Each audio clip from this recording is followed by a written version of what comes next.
so much, Nina. So I like to introduce myself usually because then I mention the most important things for me. My name is Justice Bawole, but if you call me Teacher Bawole, my salary for next month will be given to you.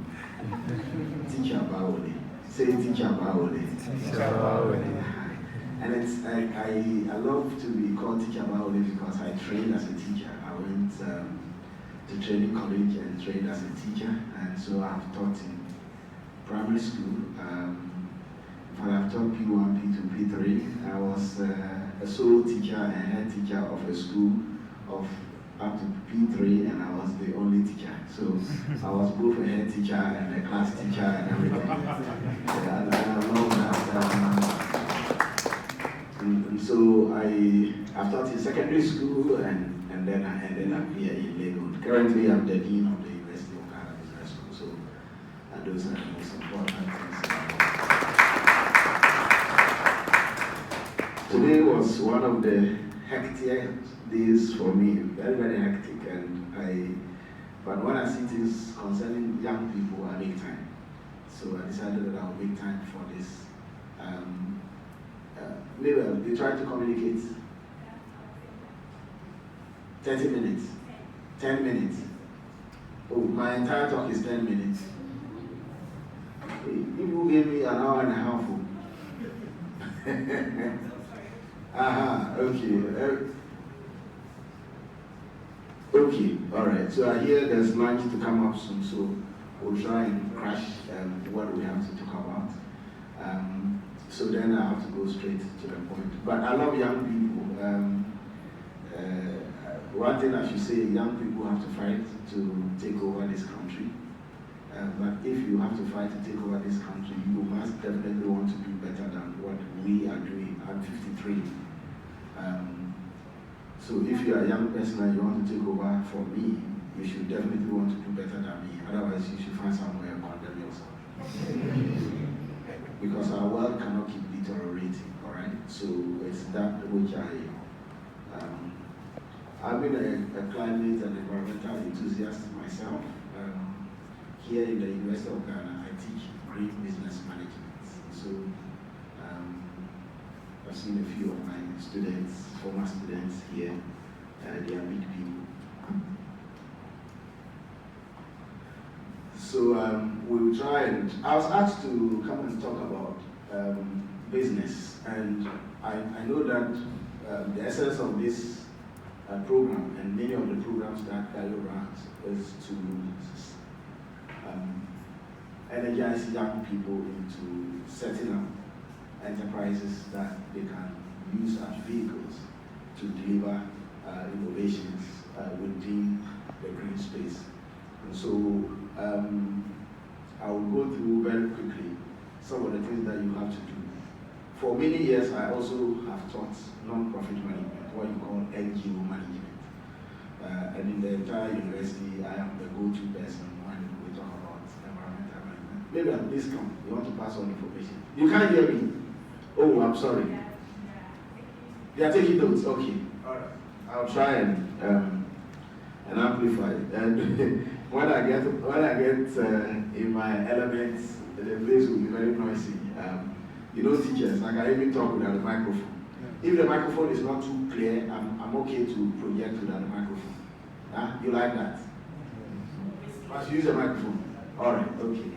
So today we'll be talking about fundamentals for business people. So how do you go ahead and set up a business for yourself, and how do you go about doing it? One of the things that we definitely want you to do is that if you have an idea, it's important to make sure you formalize it. Our friend and country director for Clean Air Fund talked about formalization and informal behaviors. Unfortunately, when you have to do things that will require support, you have to formalize it.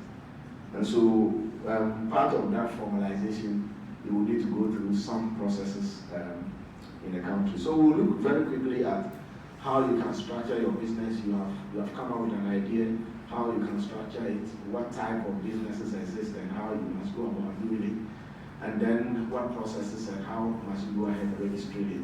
We'll look at some key issues on how to operationalize your business and finances. I'll summarize a lot of the issues. My office is just across, the business school is just across here. Those of you who are not in the university, when you walk out of this place, the biggest building you see, freshly painted, is the business school building. You can come over and we have a chat. So that if you have further questions, we can talk about it. There are various different models of businesses that you can run. In many of our environments, you will see a lot of people operate businesses on their own. And those type of businesses, what is often called the business name registration, is the sole proprietorship, which I'm sure a couple of us have come to appreciate. A sole proprietor is the person who has a business and runs it by himself or herself. So the Antimuniwachi and the Antimuniwachi, or you go to the night market and there's a popular joint, Bangu. This one has left. This one talked about Commonwealth. When we were students here, there used to be a woman there called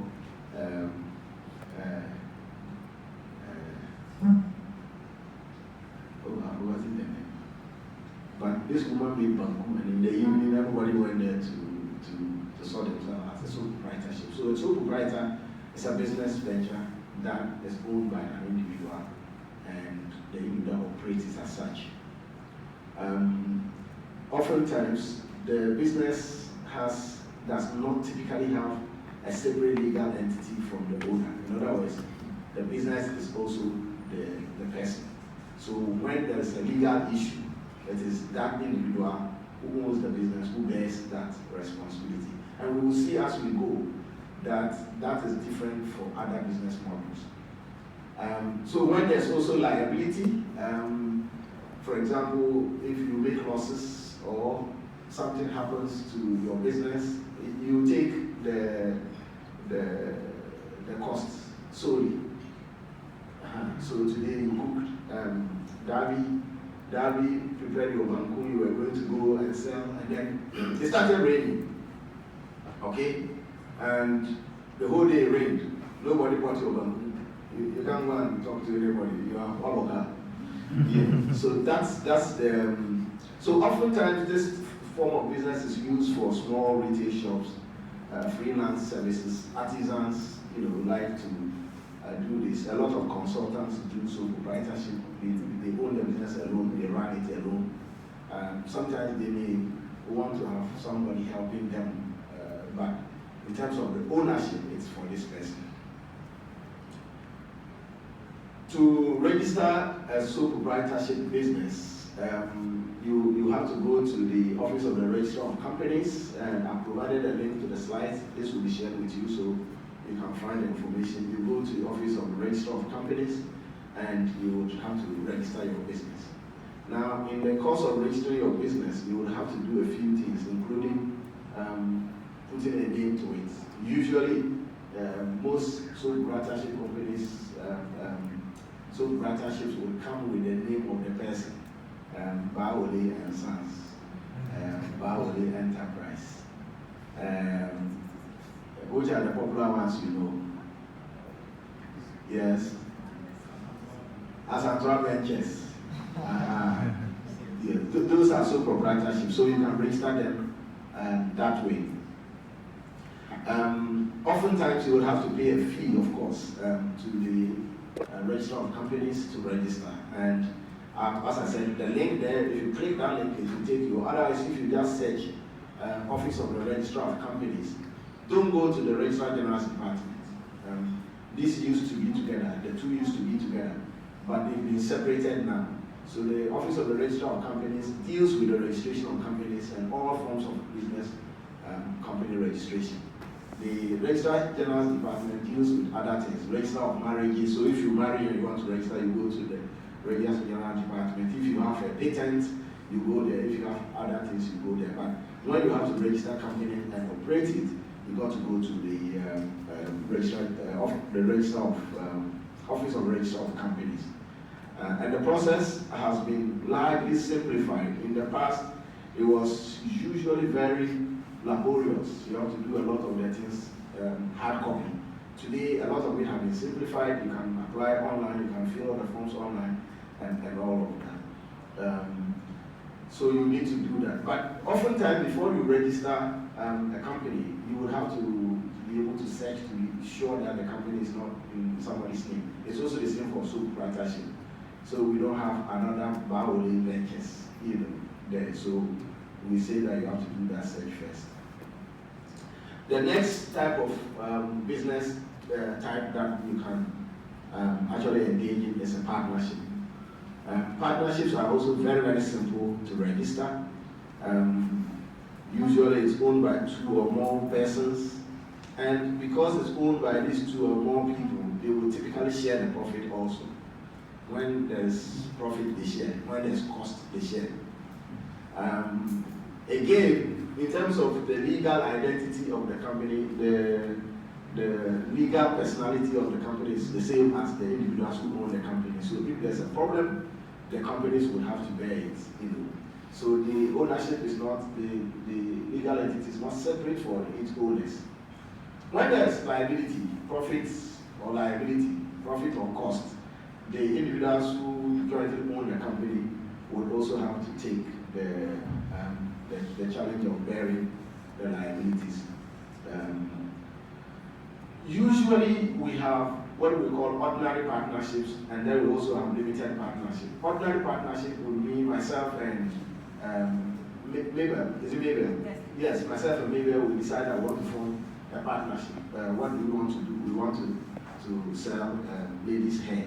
Okay, then you will typically have to have a partnership agreement. In that agreement, and that you can even write yourself. You indicate what I am contributing, what she is contributing, how much money I have to bring, how much money she has to bring, and when we make profit, how we share it. You can write it yourself, or else, if you find any lawyer, they are able to help you to easily draft a partnership agreement. So when you have to register a partnership, you have to have a partnership agreement that you register.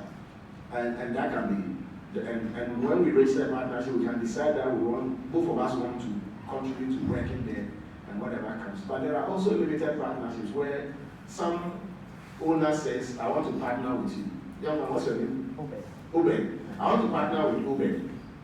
But I'm very busy as a professor. So I want Obed, even though it's a partnership, Obed will be the person managing the business. I will bring the money, Obed will manage it. And then we will also decide. So if Obed is managing it on the daily basis and I brought the money, when there's profit, how do we share it? We have to also agree on that. And that is what is referred to as limited partnership. So the responsibilities and the burdens are limited based on what you have put on the agreement. So you can also register your business as a partnership. Oftentimes for young people like you, to not give yourself a lot of trouble, if your business is a pure profit business model, register it as a partnership. Find a couple of your colleagues together who agree. Always make sure that you write down your agreement. Because I told you I teach non-profit management, NGO management, and I've taught students who have worked together to grow big NGOs, and then they start fighting in the middle of when the organization has now been able to secure a lot of resources. And this one says, oh, I did this and so I deserve more pay. This one says, but I also did this and then they start fighting. So you must always make sure that you have your agreement properly written. How do you register it? Yes, again, you go to the register of companies, and the register of companies would register that. But before, again, you have to conduct a name search. We want to say Bawole and Obed. My first name is Justice. Justice and Obed partnership or something. So we have to search to be sure that that name is not there. Who can tell me why there's the need to search for the company name before it is registered? Yes, please.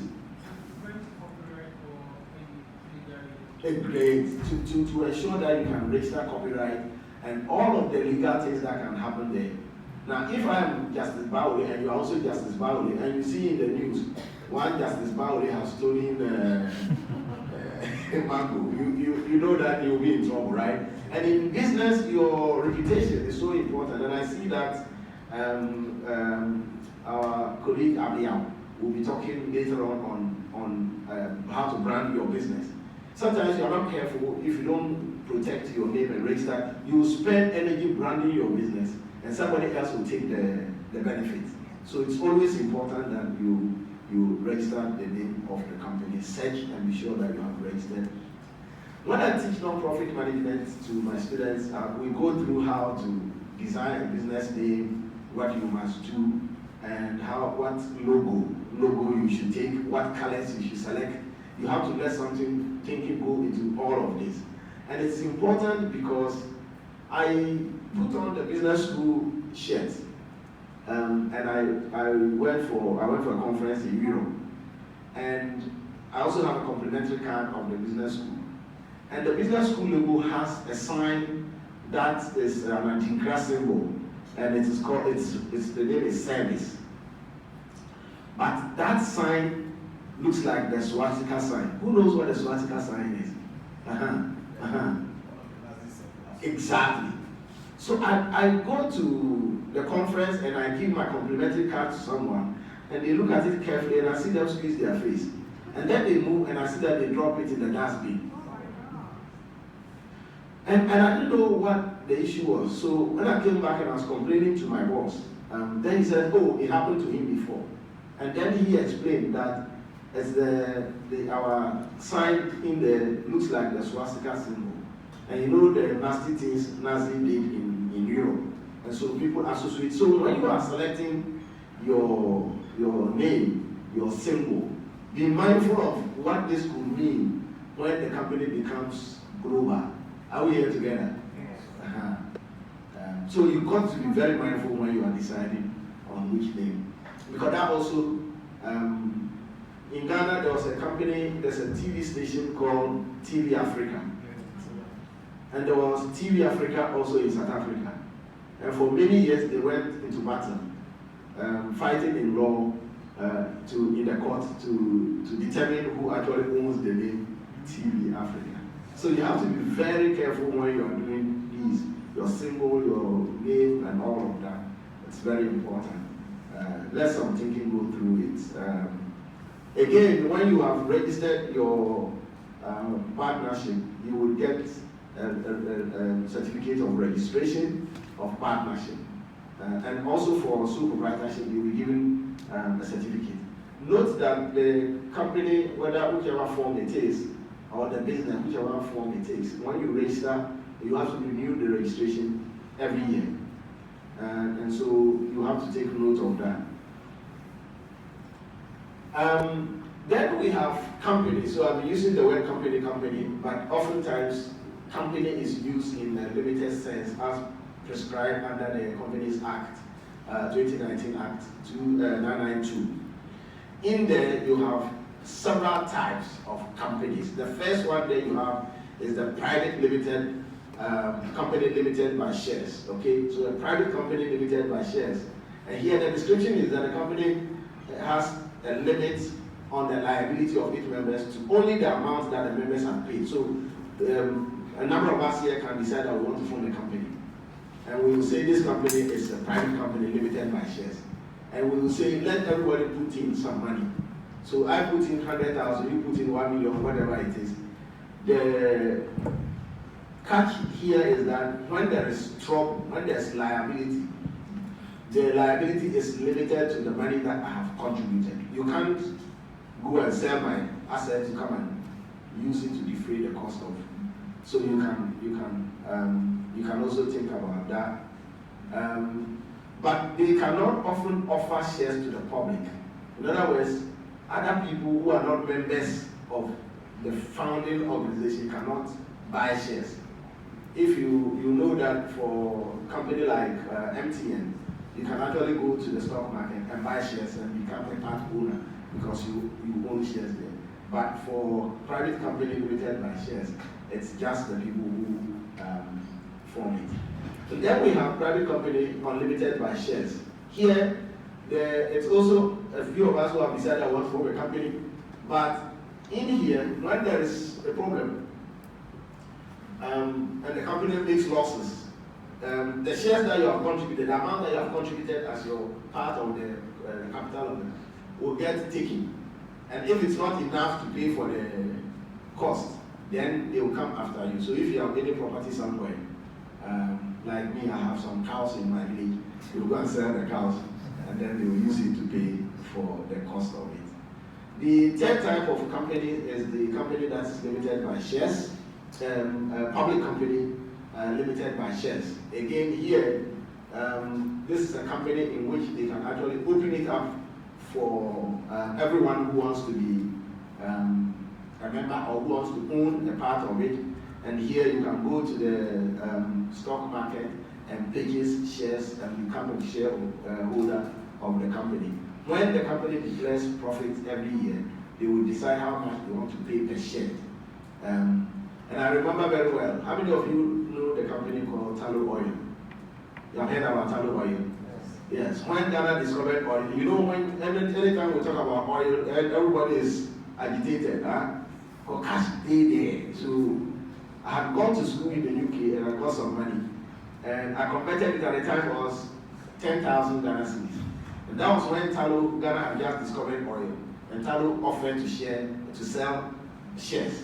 Then I decided to go and buy Tallow shares with my 10,000 Ghana cedis. My worker. But then I think I got dividends like 2 times, and every time that I got it was like 30-something cedis. Then after a while they said, oh, they don't even declare profit. Everything they do, just send you a message and say you should come for shareholders meeting, the general meeting, So when you have to invest in this, or if you have a company to that extent, you may want to consider a company, public company limited by shares. And then we have company limited by guarantee. Now, I want to spend a bit of time on D, company limited by guarantee, because those are companies that are registered as non-profit organizations. Hello? Yeah, so these are NGOs. So if your model is an NGO, and I know Gaio is an NGO, is that correct? Yeah, so Gaio will be registered as a company limited by guarantee. Okay? Now, when you are registered as a company limited by guarantee, you cannot make and declare profits. Okay? Now, listen to what I said. You cannot make and declare profits. It doesn't mean that you can't make profits. You can make profits. So Gaio can engage in, say, they are training youth guys to be innovative. So they can probably say they have a green plant somewhere. They probably go into some agriculture project. They sell and they make money out of it. If they put in 1 million, they will probably get 2 million. That's profit. But Gaio cannot take the 1 million that is declared as profit and say, oh, our shareholders come and take 20 Ghana, 50 Ghana. They can't do that. What you can do is to plow back that money into the organization to expand the activities of the organization. So take note. And because I teach non-profit management, I like to spend, and I know that oftentimes we talk about getting young people to set up businesses and make profits. But my admonition has always been that you are better off starting off as a non-profit and create a dependency on your products. Have you guys seen what Pastor Boys are doing? Yes. You follow them? Yes. Mm-hmm. So you see that now they are registered as a non-profit, I suppose. So they are just doing the community activity interventions. Now, when they get people dependent on them, and if you have followed the conversation in the media recently, people are bashing Zoom Live. And I've seen a lot of social media advocacy that says that, oh, we should even give it to Pastor Boys. Now, Master Boys can easily transform. Somebody will say transmogrify themselves into a profit-making entity, and they can register as a company, and they can begin to. And you see that they are able to do that easily, and they will get a lot of visibility because they have created a certain niche for themselves. That they are able to do this, they enter under the gutters, they are, and all of that. So I said that spend a lot of your time, if you really want to, when you set up your thing, set it up as a non-profit, grow it, and then there are a number of opportunities or advantages setting up first as a non-profit. When you set up as a non-profit, you can get investments, you can get donor support to build your initial cost, which and then you also be rendering community service. So the community service that you provide, the need that you provide, you will find people sometimes who believe in your model and they will support you. And once you can get to that point where you think that you can commercialize, then you can go and change the registration of your company to either a partnership or to whatever model that you want. But as I said, you cannot offer shares and you cannot distribute profits. So if you decide to go here, what you can do is to give yourself an allowance if you work all your time. And that must be formalized within the organization's process, so that you don't go and collect money for activity and then you use it to pay yourself a big salary. You don't do that.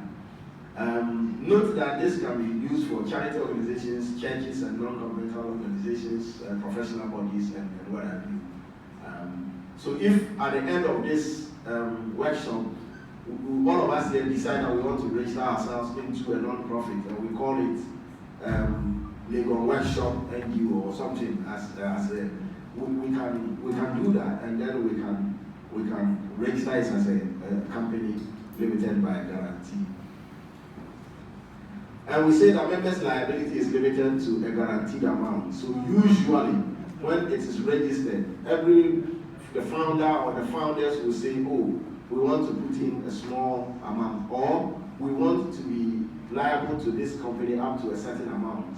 So it's guaranteed. I've put in a commitment, and that commitment says when there's trouble, I'm happy to pay 20,000, for example, or 10,000, or 2,000 to support it. And that is captured. So when there's trouble, that's the only money that I will be required to call. That's why we say the members' liability is limited to a guaranteed amount that they have said they will pay. So you can also register your company as that. For non-profits or limited by guarantees, you can also go through the process, just like we have said. Your name, and for non-profits, it's even more important to get your name and make sure that you can go through other things. For example, you have to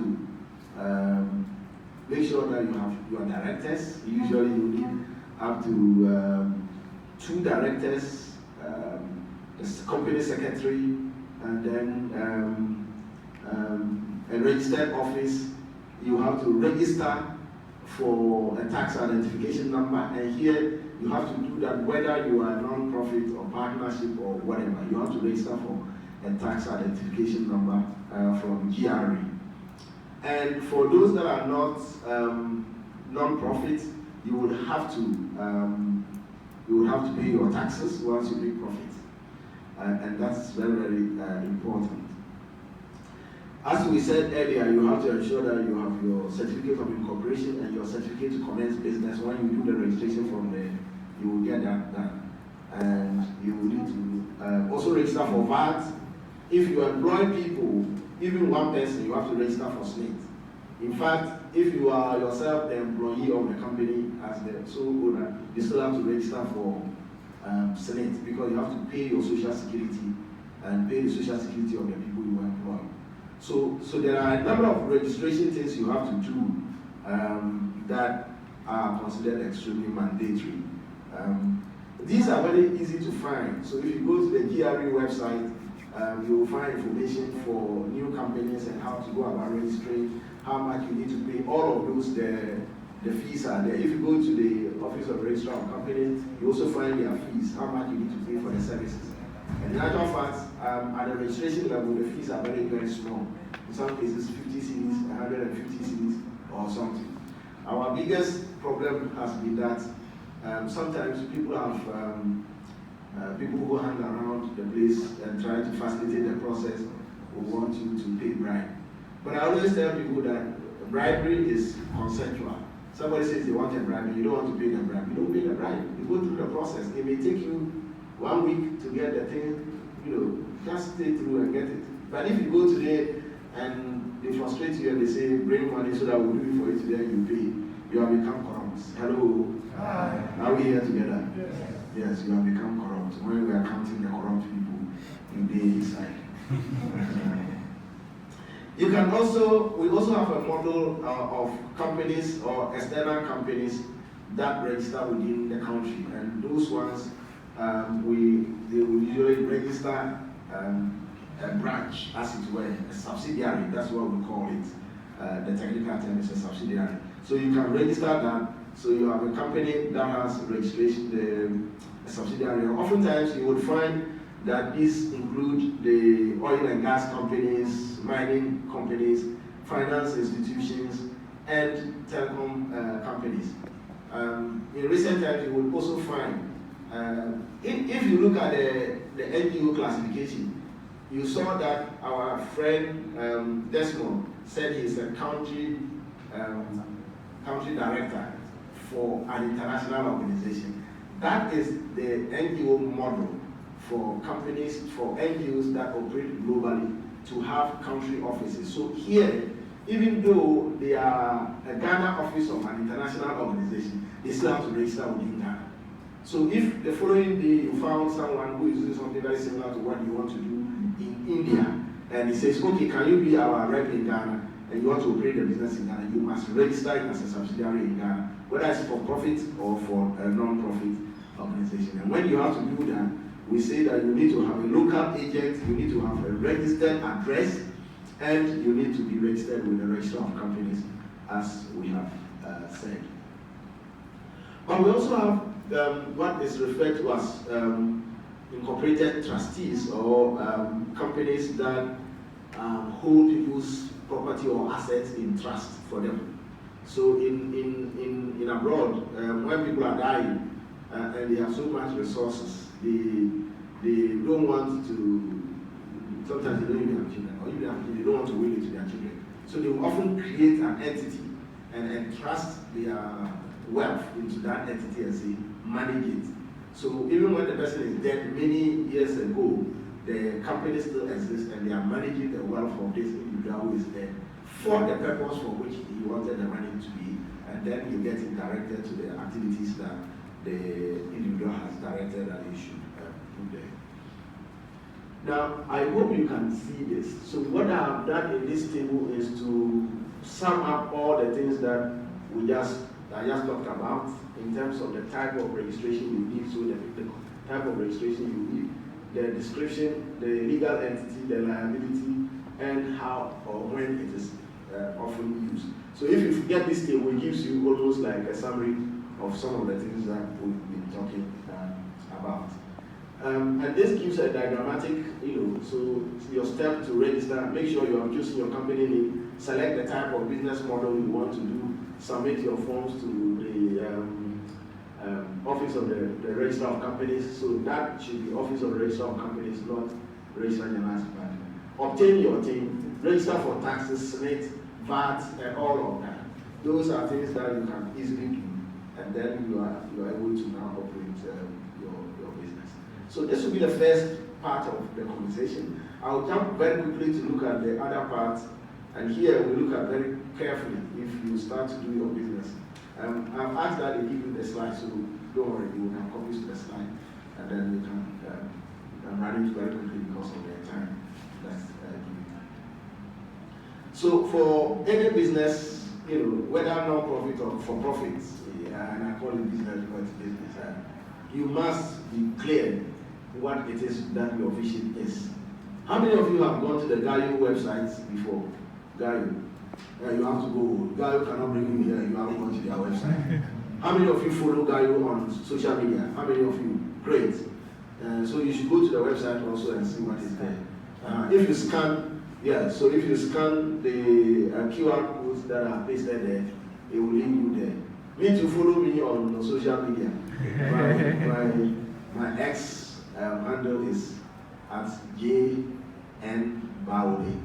Then follow me. When I get money and I'm sharing, I'll share some for you.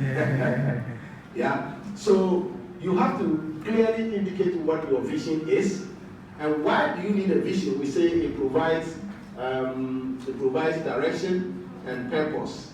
If you go to the Gaio website, it tells you just the first launch page, if you like, the home, what we call the home page. Once you click to the Gaio home page, it tells you what Gaio is about, what they do, what they stand for. You will find all that information just on the page. And for every business, that information is so crucial because people won't struggle to go and click many. So your home page must have a lot of information, including your vision and mission and what you stand for. What is the problem that you are attempting to solve? That should be very clear. Who are we? So you come to the business school and you ask us what our mission is. We say we want to be, vision is we say we want to be a world-class business school, developing global leaders. So that's what we want to be known for. All right? And then we will tell you through our mission how we intend to do that, through lectures and engagement, research, and what have you. That's what we want to do. For every business, you also need to have a plan. For you who will be doing non-profits or NGOs, what you do there, you can refer to it as a portfolio of activities. What are the things you want to engage in? Again, if you go to the Gaio page and you scroll down, you will see that they have decided that they want to focus on a number of things. Sometimes 3 or 4 key elements they want to focus on. And you will see that when you see their organizational chart or the organogram, you will see that there are specific individuals who are in charge of the various portfolios. Every business needs to have a roadmap of what you want to achieve, what it is that you want to do, and all of that. Now, in real business, this goes beyond just showing the roadmap. It got to be a very detailed plan on how you intend to keep the business to survive. What product are you wanting to sell? What are the other people selling the product? What is the size of the market of the product that you want to sell?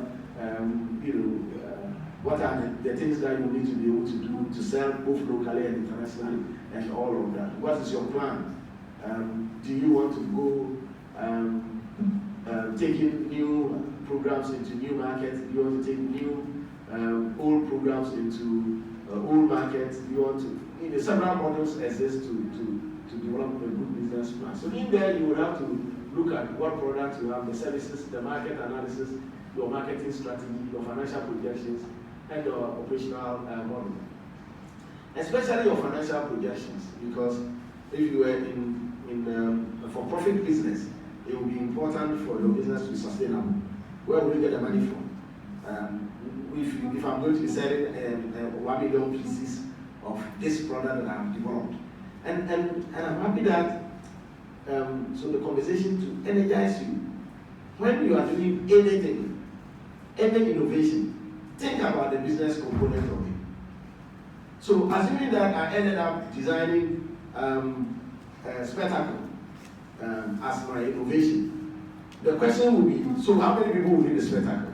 I can say that, oh, if you have my spectacle, you can see the devil. So, but how many people want to see the devil, right? I need to be sure that there are a number of people who want to see the devil. Maybe you go to one of the churches, you'll be able to sell. So you ask yourself, where can I sell to be able to get? You go to church when they say, oh, and then people want to see the devil, so then you can sell. Otherwise, you can develop the product and then, yes, thank you. I'll try and finish. So please make sure you do that. What other things must you do? I said that you must have an effective financial plan. And I've put a few things into bracket, into red. Please separate your personal and business finances. The reason why a lot of our mothers make losses and businesses collapse a lot in our part of the world. Somebody is selling not? Huh? So today they go and sell yogurt, they sell 5, and they eat 1, then they use some to buy coffee, and then they see their friend, they give their friend something. So the man has eaten all the business in 1 day. Meanwhile, when you sold 5, your profit is just 10 cedis, but you yourself, you are eating like 100 cedis already. The business will go down. So we say separate your business finances. How do you do that?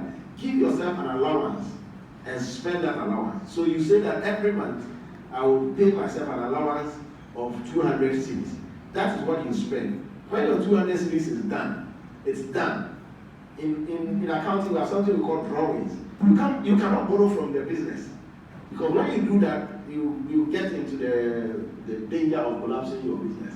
Maintain accurate records of your business. And here, now, GRA, the Ghana Revenue Authority, is very, very aggressive on businesses. They will come to you, they will literally, open your stomach and see what is inside. And the best way to deal with them is to make sure that you keep records. Keep records. When did you start the business? How much did you put in? All the costs that you have incurred and all of that. Get someone to help you to put that well if you need help. Otherwise, just keep a record of writing. Today, 20th, 29, I bought the Kelly for this. I brought people. You record everything, because at the end of the day, when you have registered the company, you have to file your tax returns, even if it was an NQ, every year. And when you go to register with GRA, they will ask you to estimate how much turnover you intend to have in a year. And if you mention a big figure, then that will be used immediately to calculate your tax liability. So at the end of the year, you have to go and show that even though I said I wanted to have a turnover of 50,000, I've actually not made even 5,000. But how will they be able to believe you? They will believe you only when you have the records to show them. So you need to be able to do that. And always budget carefully and monitor your spending. Streamline your processes and ensure that you can operate your business well. Focus on the customer. And here, whether it's for profit or a non-profit, the customer is extremely important. And you've got to understand the customer's needs and make sure that you are able to get feedback from them and give feedback. Because, listen, so as dean of the business school, my colleagues don't understand. When I get mad, and I get mad when my staff says that students are me. If you say that to me as my staff, you are in trouble. Students don't have you to do, you are in trouble. Why? Because students have me, say, students have me, what are you doing here? It is because students have me, that's why we are employing you. So address the problem is not telling me that students have me. And those of you who have gone to universities in Ghana, you know how it is. You are looking for small things, you want transcript, you want your result hasn't shown, you want people, they don't care at all. Because of that, when people finish school and they go and become rich people, you ask them to come and donate, they don't want to donate. So me and my staff here, when you see me, you hear me talking on top of my voice, then somebody wants to mess up my students. So I ask for the students here. I believe good people. Always start small and grow. Start small and grow. Because it's always important. My brother came to me and said he wanted to do depot, those who do soft drinks. He wants to open a depot and wholesale. I should give him money to start. Then I asked him, have you managed one crate of Coke before? He wants me to give him money to go and open a depot. Then I asked him, have you spoken to somebody who manages a depot? Even how to keep track of bottles. It's a problem. You don't have that experience, you want to open a depot. Oh, you are not correct. Ensure that you comply with the laws. Avoid any future penalties and reputational damage. If you don't comply with the law, so as I said, register. Okay? And make sure that you follow the regulations. This is crucial. Because, as I said, I've seen people who have started together and they are fighting. Who do you recruit? In fact, for most businesses in Ghana, the day you recruited that young man or that young lady is the day your business collapses. Because people So be careful. Who do you employ? Who do you hire? What skills do they have? What attitude do they come with? What culture are they on? Our colleague will be talking to you a bit more about branding later, so I'll skip that. Make sure that your company begins to learn and continue to learn. You start something today, the market is moving very fast. How many of us ever saw a Nokia phone? Nokia, you remember Nokia? Yes. Does anybody have a Nokia brand today? You don't innovate, you are gone. Even BlackBerry, okay? Powerful brand. The texting system, BlackBerry was the innovator.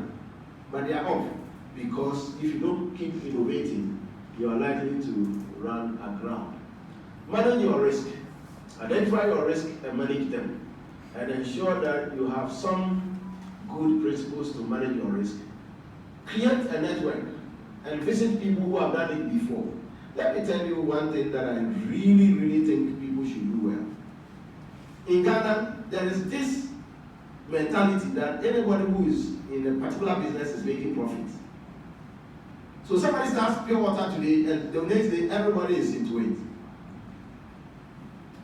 So when I get consulted, people say, "Oh, I want to go and do X business." I ask, "Have you sat down with somebody who is involved in that business to talk to them what their challenges are?" And we have women who have produced liquid soap, and their houses are full of containers of liquid soap. Nobody is buying. There are people who want to produce rice. Well, then the man ready. You and your children will eat the rice. Because you haven't networked enough to get to understand. So join local trade association, attend trade event, build mentorship relationship, talk to, go and sit down with somebody who has done the business. That woman who has been selling in your neighborhood since you were a kid. And go and talk to them and understand exactly what their challenge is. You will know whether or not you want to enter that business or not. Again, a few of those things you should take into consideration. Now, this is my last slide. So, maybe, is it maybe? Yes. Maybe, I'm on time. This one is my gift to you, from me to you. Hello? Hi. Are we here together? Yes. This one is my gift to you. And it doesn't matter whether you are an employee, an employer, you are the boss, the subordinate, you are the president, the minister, or it doesn't matter. If your level of integrity and ethics is bad, forget it. You can grow very fast, but you will drop. Are we here together? So it doesn't matter what you are doing. Speak the truth all the time. And I tell this also because you people are young people. I have big problems. Yesterday, the university senior people were meeting, and we were concerned about the number of people, young people, who are copying in university exams. Why? Because somebody copied in free SHS or in SHS and came here or chat 1111. If you ask them to write their names, then they ask you, how do you spell B? How do you spell B? But the person has one in English. The point I'm making is that young people, and that's where our generation, I wish that young people could rise up. Of course, it's not simple because we live in an environment where we have grown, we have been socialized into thinking that if you are corrupt, that's correct. Let me see how many of you here, if President Mahama were your father, you will be here today. President Mahama, your father, boss. If you are near me, like you chop slap the ball. How many of you, if President Mahama were your father, you will come to Lagos?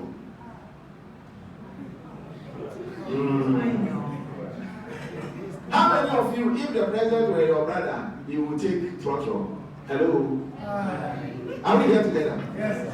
So why do you expect President Mohammed's son Is it Sharaf or what is the name? Sharaf or Sharif? Who was it? Whichever. Why do you expect him to take throttle like you? So you see that we ourselves, if we get the opportunity, in the beginning, people will steal me and steal my everything, my boxes, everything you will steal. So I'm talking about us being able to, and that is why it's becoming difficult. I'm not sure how many of you have noticed that a lot of companies are now importing people to manage their companies for them. Go to the hotels and see. You see Indians, Lebanese. Yeah, check the companies and see. The managers. So Ghanaians are becoming slaves in our own country because of our dishonesty. It's the reason why we have run down all our state enterprises. Open the business today, put the Ghanaian there today, tomorrow the business is gone. And then they will go to church and pray and ask for a job. So, ladies and gentlemen, I will end here on the issue of ethics and integrity. And it doesn't matter how long it takes. If you do not have integrity, sorry, it will not stick. Thank you very much. I'm not too sure whether I have opportunity to take a few questions. Yes, so I will listen to you. If maybe I'm misbehaving, please. The young man, please, you take a couple of questions. So let me, my hand, can you show my hand if you have any question? Like some 5 questions, then we are done. So I think so far we have one. Others are still taking. There's another young one at the back, in the right side. Please kindly put up your hand if you have a question. Okay, kindly be on your feet and approach us here.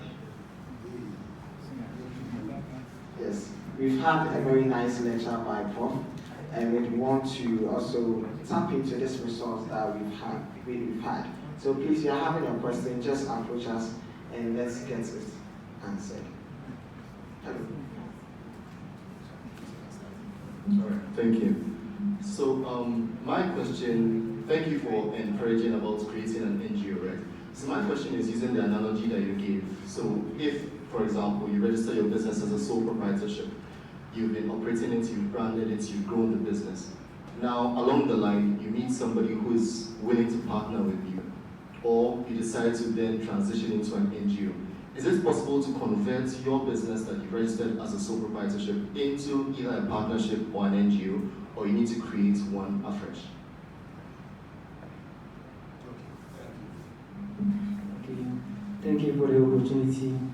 My question was, during your presentation, you mentioned about if you have to register your company or any maybe sole proprietorship, you have to consider the name that you are choosing, whether someone is using it or someone is not using it. So I'm not convinced in that much. Sometimes you see some people, like our local communities, someone can decide a name because someone is using it and is benefiting him or her.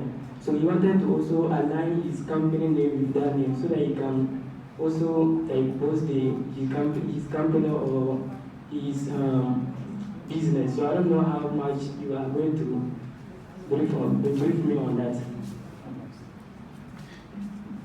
Thank you very much, Prof, for the presentation. My question is, in Ghana, when you are doing business, they will tell you that we are all family members. Yes. But then we see globally that most of the big companies or their family businesses thrive. Why is it not so here in Ghana? Because you hardly find a business that has moved from generation to generation. Thank you very much. Okay, kindly proceed. Please, if you are still having a question, you can come. There is the opportunity for, okay. Okay, so let me respond to this one very quickly. Mr. First questioner, both are possible. You can re-register a company, go and fill forms there and file a change of company structure with the Registrar General's Department. They have a process, the Office of Registrar of Companies, they have a process for doing that, where you want to move the company from one nature to another nature. There's a process to do that. But there's something that you insinuated, but you didn't say it clearly. For example, if I have been working on my company and I put in a lot of energy and all of that, and so, all of a sudden somebody comes to say, I want to partner you, I've also seen a lot of problems with it. Because somebody comes and says, I want to partner you, and oftentimes this individual who has been working on the company is not able to quantify the amount of energy and effort that has gone into the company. And therefore, they are often unable to value the company properly, so that it will show that even though this is still a startup, this is how much effort has gone in. And therefore, this company is worth X amount of money. And I've seen a lot of people lose their business because of that. My own students, also in the climate change program, set up a business. In fact, I actually part-funded the business because I believed in the model. He went to India and got things manufactured and brought. And before he went, somebody, angel investor said, we want to invest in you. And they gave him money. Then they said, okay, we are going to make you the CEO of the company, and this is how much we will pay you. And he went, brought the things using the money of these guys, and then COVID struck. Then the guys came and said, well, the business, we want to sell the business. And then they yanked this guy off his company. So it is very important to quantify, and sometimes you need to get the advice of a lawyer to quantify exactly how much the company is now worth or has the reason in value, so that you register that as your equity. Then you will bring in. There's also the issue of intellectual property. For example, you've been working on the company, you've been working on an idea, and you have put in a lot of thinking into designing something. Somebody comes in and says, I want to partner you. And if they bring a lot more money, especially if they are more wealthy and richer than you, sometimes they have the capacity to be able to muscle the company out of you. In some cases, they pay you a pittance and they yank you off the company. So it's very important that you pay attention to that. You can register as a fresh company if you want, but sometimes you would have built a certain reputation already. You would have built a certain brand. You don't want to throw away all of that. So you may want to continue. But you are also able to put the history behind the new company. So you said we were initially known as WACB. Today we want to be known as UGBS. Then you will write the history of UGBS to include how it started as WACB. So that becomes the history, and now we have decided to rebrand, to change the registration, and even the vision, mission, and all of that into something. Sometimes you want to completely divert to do something else, or you want to add on some portfolios. So that's what you do. The name and reputation, yes. So it's true that sometimes you may want to parrot somebody's name, but it's dangerous. You cannot immediately start using somebody's name. I'm not sure how many of you have heard people who didn't go to university to do PhD calling themselves doctor.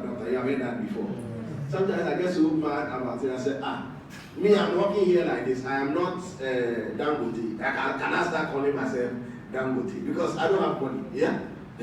I'm not a president. I start calling myself President Bawole today. People will think that I have gone off they are talking.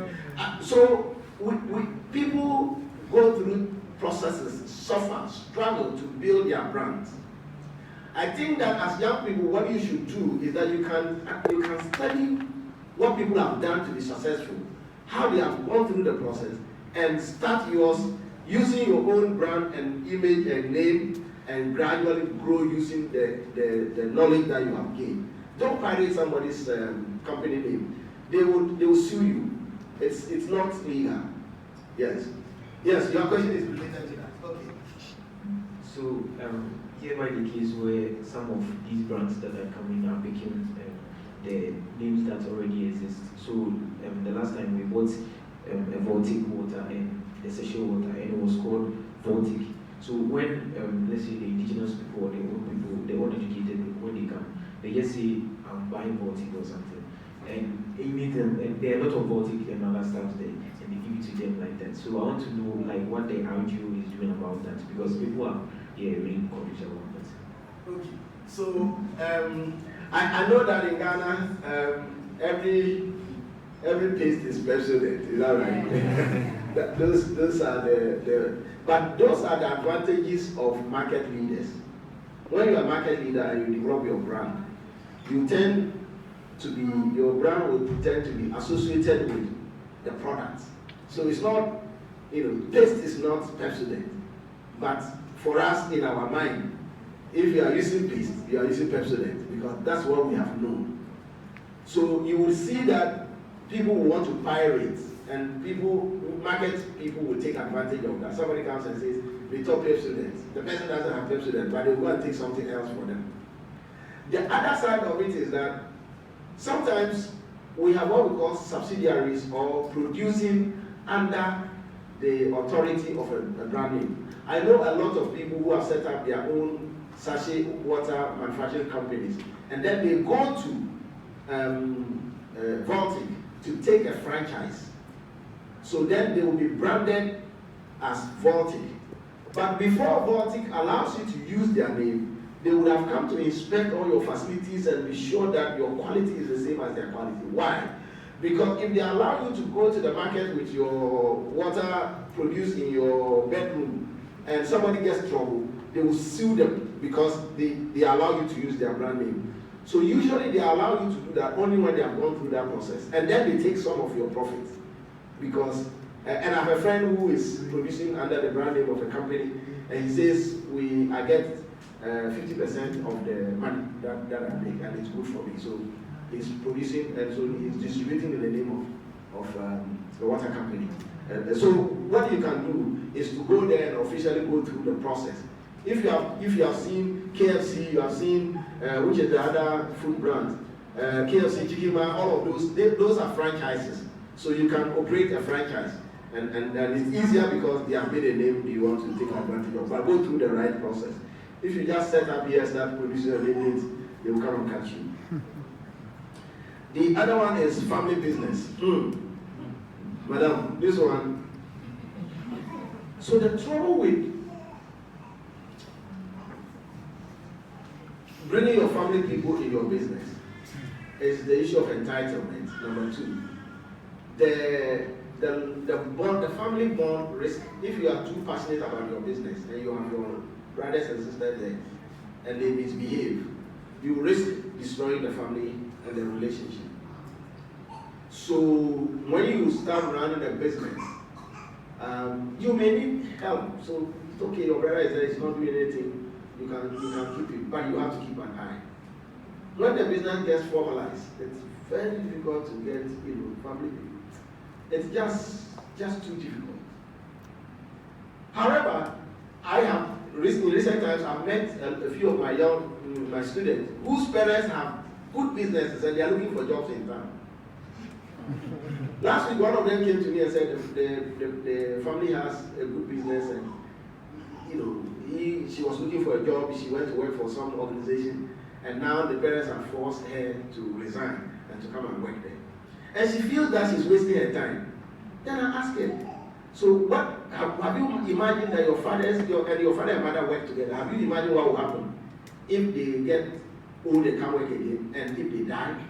You just want that to go away and you are going to work for someone. But it has to be formalized. So in the business school, we have someone who is an expert in family business management, where they will tell you what you have to do. So if you are coming to work as my brother, you are coming to work as an employee, or you are coming to work as a partner, and we know what the rules are. So you come and bring your friends, hey, you there? Yes, okay, they can do the other song. Then they come and do the other song. You will collapse the business. You have your salary you get from the business. So if your friends come and they want to drink the water song, then you have to buy the water song.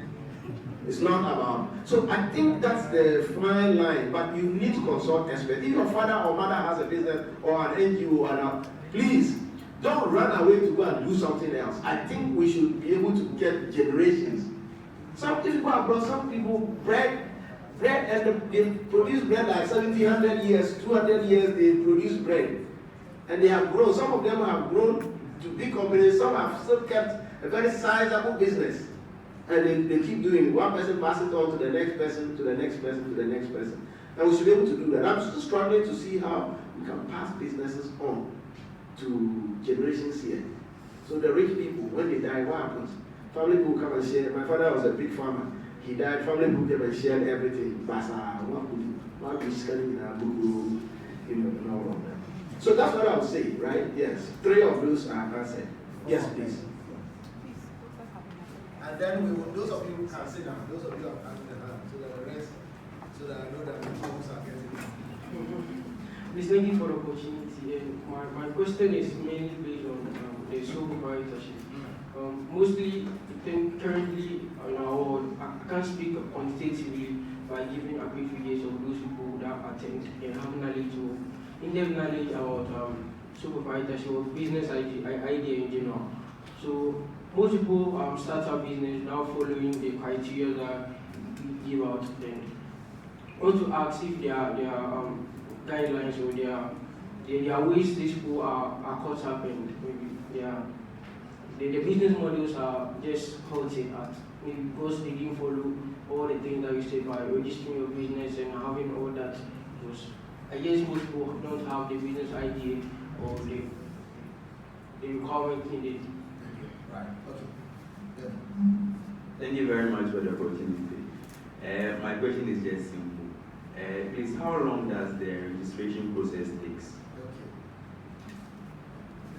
Please, I wanted to ask, what do you think is the best point to register a business? Is it at the idea stage, or when your business starts to get some traction? That's very good.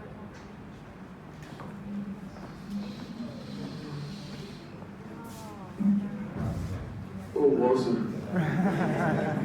Oh, please, the last person, because time is massive. Oh, please, my question is, like, assuming I am an agri-entrepreneur, I've developed an agri-business plan, and I'm looking for investors. Maybe in the case I've got an investor who is investing his money and his asset like a land, and I have the expertise. I go with the forward. Neighbors all need to produce what we need to have. What the best advice you need in terms of agreement, supposed to go with the partner. If he has called me to bring out my agreement form for me to assign. Thank you.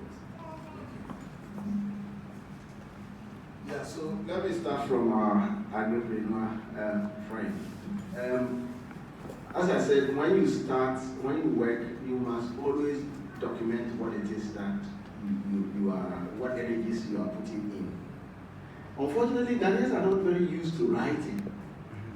When I get foreign students and I take them across the country, everywhere they write. They make notes. Then they ask, Justice, what's the name of this village? And then they write. Sometimes they even draw to try and represent what it is that they have gone through. And then throughout, they prepare their diary, daily, whatever they do. You know, I try to help my kids to do the same. But we are not very good at doing that as a people. So you will put a lot of energy into something to build it up to a certain level, and that's a problem. But if you have an idea or you are an entrepreneur and you get an investor, I think what it is that you've got to be very transparent with yourselves. Let the business person know exactly what it is that you bring on board and what they bring on board. As I said, sometimes you may need to contact a lawyer to help you. You have to ensure that if there are landed assets involved, yes, if there are landed assets involved, you need to make sure that they are properly documented. You need to make sure that if there are registrations to be done, they are done, and all of that. And you need to make sure that if money is getting into it, you should know where the source of the money is, and that's very important. And you should know what interest is involved in that. You should agree, admission, before you start, how much you will be entitled to, how much they will be entitled to. It's very important. And by the time that you agree on how much you'll be entitled to, you should have quantified all the things that you will do, including the cost that you will bear, and all of that. And there are two models for sharing. There's the gross revenue share model. So we say that if we get 10 cities, we are taking 50-50. We'll be after the car. Let everybody go and take care of their cost. Or you say that, to be fair, let us take care of the cost of the business, And when we finish, whatever is left, we will share. So we made 10 CDs. We spent 7 CDs. It's left with 3 CDs. That 3 CDs, we should agree on what percentage I get and what percentage you get. So you may end up getting maybe 1 CD, but it may be better than taking 5 CDs and going and your cost is 6 CDs, which means that you'll be losing. So it will be important to weave all of this in. Also, agric is very, very risky. So if you are not using irrigation or greenhouse technology, then you've got to make sure that you take an insurance, which is something we don't talk about. Now there are insurance products for agricultural entrepreneurs. So please take an insurance to otherwise, if somebody comes to give you money and you on top, now I fully share. The businessman won't come and say, hey, I can see that the fool has shit. No. Some of them will get their money, and that's where people start getting problems, and some people commit suicide. So it will be important that you work around this. I know that there are a number of organizations now that are helping develop these, including Leader Aid. If you go to the law faculty, they're running an agric program where they're trying to support entrepreneurs on how to enter agreements, issues about land, and all of that. So they have a law clinic that they do that to support entrepreneurs who go into the agric sector. But I definitely want to go into agric. I bought 130 acres of land in Badu, in the Bono region, and I try to do mango and cashew. I'm looking for someone to sell the land. If you have somewhere to buy the land, bring them come to buy the land, because you want to buy it. Let's come and let's talk, Charlie. How to sell the land? What's my bread? And the reason is that it's very fast, so it's difficult to monitor from here because of my job here. When do you register your business? Was it you? Yes. So there are different levels of registration. If you are an innovator, our advice is that as soon as you can dream and conceptualize your innovation, go and register it at the copyright and the patent office. That one is done at the Register General's Department, not Register of Companies. So register your idea. And in the conversation that we talked about, especially when you are going to bring in people, register your idea. Let people know what it was that you had before others joined. And in all cases of partnership, bringing in investors and all of that, make sure that at all times you have documented, and if it's an innovation, you have registered it before other people come in. So that when there's a disagreement, you can go back to your idea and own your idea. So register that as soon as you get an innovation. But for business, once you conceptualize the business idea, for example, you have a business name. When you go to register, they ask you, what's the business name? What is the business location address?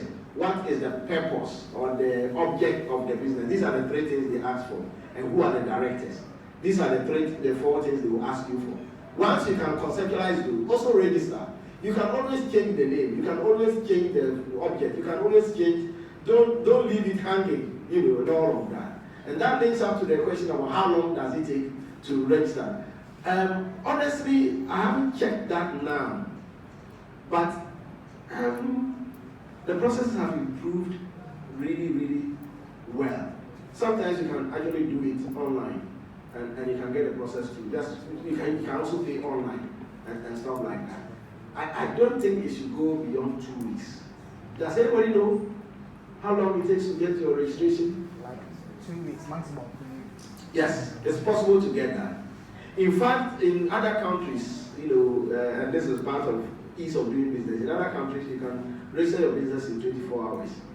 Once you have all the documentation, in 24 hours you should get your registration certificate. This time it's become very, very improved. The only problem is you and I, our brothers who are there, corrupt people who want to be guru boys and they want to collect more money and all of that. They often frustrate the process. But otherwise, it's very easy now.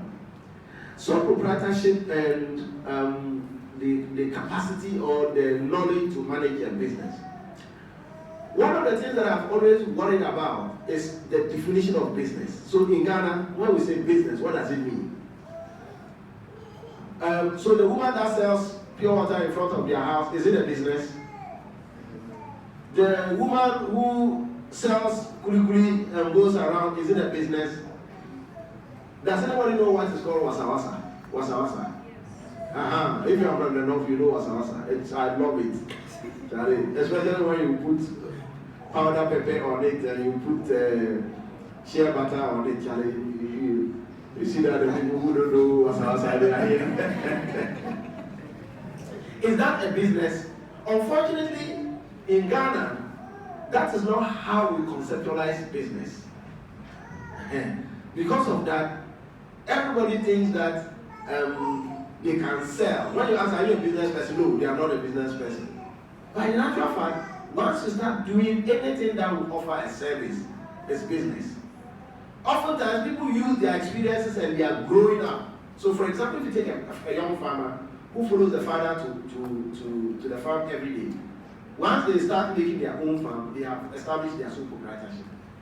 Whether registered or not, it's a business. And that is why the conversation around formalizing, because until you also register and formalize the process, it becomes difficult for you to be identified, to get help, to be tracked, and all of that. But must somebody have the skill set to run a business before they set up a business? I don't think necessarily so. Especially if that business is going to be working with other people. So if you are going to employ someone, for example, I don't know how to drive, but I can still buy a taxi. Somebody will drive it for me. But if I don't know how to drive and I want to own a taxi, I should understand the model of taxi business. Otherwise, you are in trouble. So, and that's why we are doing this. More and more, you hear the story, 90%, 70% of businesses fail before they are 5 years, so and all of that. And the reason is that everybody thinks that they can do business. So you go every corner in our neighborhood and check. None of those businesses have survived past. Somebody start today, I want to do business. The next day, they don't take time to learn. And that is why it is important that when you get organizations like that, you bring you guys around and say, hey, come and listen to how to do it. You take it seriously.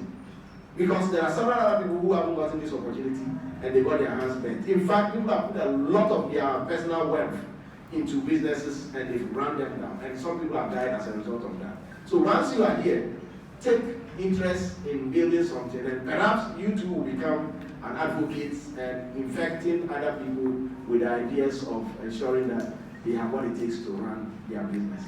Thank you very much, ladies and gentlemen, and I appreciate you.